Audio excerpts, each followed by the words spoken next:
Welcome back. Visakha జిల్లా సీతమ్మధారలో ఉన్న oxygen towers నిత్యం వార్తల్లో నిలుస్తూనే ఉంటుంది. గతంలో కూడా గిగ్ వర్కర్ పై ఇదే టవర్స్ లో దాడి చేసిన ఘటన మరువక ముందే తాజాగా మళ్లీ అలాంటి ఘటనే రిపీట్ అయింది.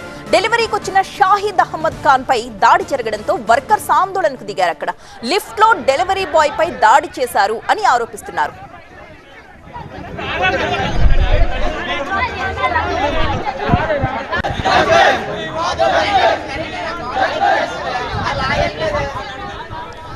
ఆర్డర్ డెలివరీ చేసే విషయంలో గొడవ పెట్టుకుని దాడి చేశారు అనేది ఆరోపణ. ఘటనపై ఎంబీపీ పోలీసులకు బాధితుడు కంప్లైంట్ కూడా ఇచ్చాడు. నిందితుడిని కఠినంగా శిక్షించాలి అంటూ డిమాండ్ చేశాడు.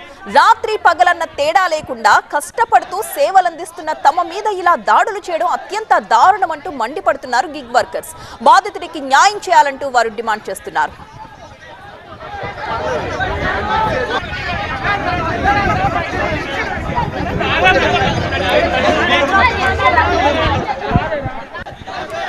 దాడిపై షాహిద్ అహ్మద్ ఖాన్ టీవీ9 తో మాట్లాడాడు. అతను ఏమన్నాడో మా సీనియర్ కరెస్పాండెంట్ ఖాజా అందిస్తారు.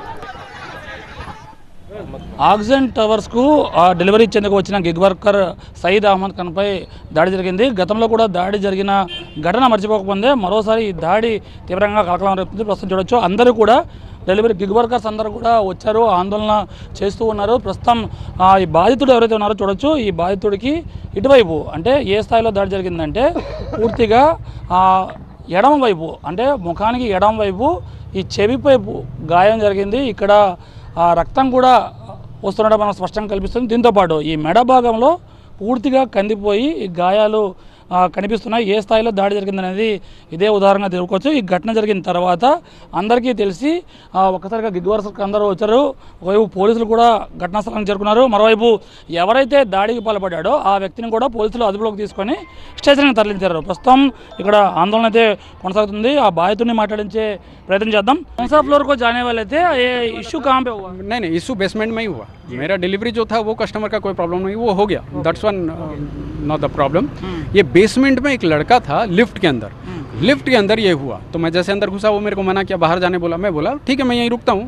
कभी कभी क्या है वो लिफ्ट है ना, सर्विस लिफ्ट है, इंस्टेंट वो ऊपर चला जाता है और कभी नीचे चला. हम लोग वेट करते हैं तो हमको बहुत टाइम लग जाता है. इसलिए मैं अंदर घुसा तो मैं सोचा नीचे बेसमेंट एक फ्लोर जाएगा और वापस आ जाएगा, तो उसके लिए ठीक है बोला. लेकिन वो सुना नहीं. मैं जैसे ओके बोला, okay no issue I will be here, मैं इधर रुकता हूँ बोला.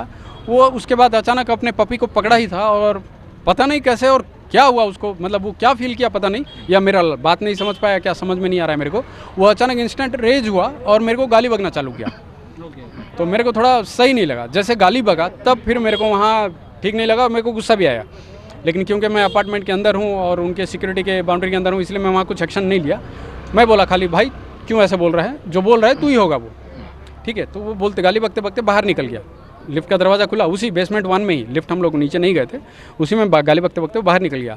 फिर बाहर जाके लिफ्ट के बाहर खड़ के वो मेरे को दोबारा गाली किया और मेरे को बाहर बुला रहा था, चैलेंज कर रहा था, तू बाहर आ तेरे को देखता हूँ. तो मेरे को डिलीवरी करना था और लिफ्ट बहुत टाइम लेता है. ऑलरेडी मैं आधा घंटे से वहाँ वेट कर रहा था, इसलिए मैं उसके बाद को इग्नोर किया.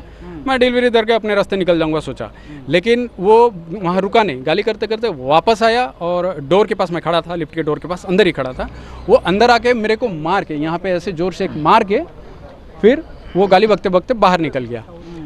तो मैं जानबूझ के वहाँ कोई रिएक्शन नहीं किया, क्योंकि मैं एक मतलब कंपनी के अंदर ऑन ड्यूटी में हूँ. मैं कुछ करूँगा तो फिर बहुत बात बढ़ेगा. तो मेरे को जो करना था मैं बाहर आया और सिक्योरिटी को इन्फॉर्म किया और अपने स्टाफ को मैं इन्फॉर्म कर दिया कि ऐसा ऐसा हुआ है. अब देख అసోసియేషన్ పెద్దలు ప్రత్యేకంగా వచ్చి వారు చర్చలు జరిపి తమకు ఎటువంటి అభద్రతాభావం లేకుండా హామీ ఇవ్వాల్సిన అవసరం ఉందని వీళ్ళు కోరుతున్నారు. కెమెరా పర్సన్ బాబుతో ఖాజా టీవీ9 విశాఖపట్నం.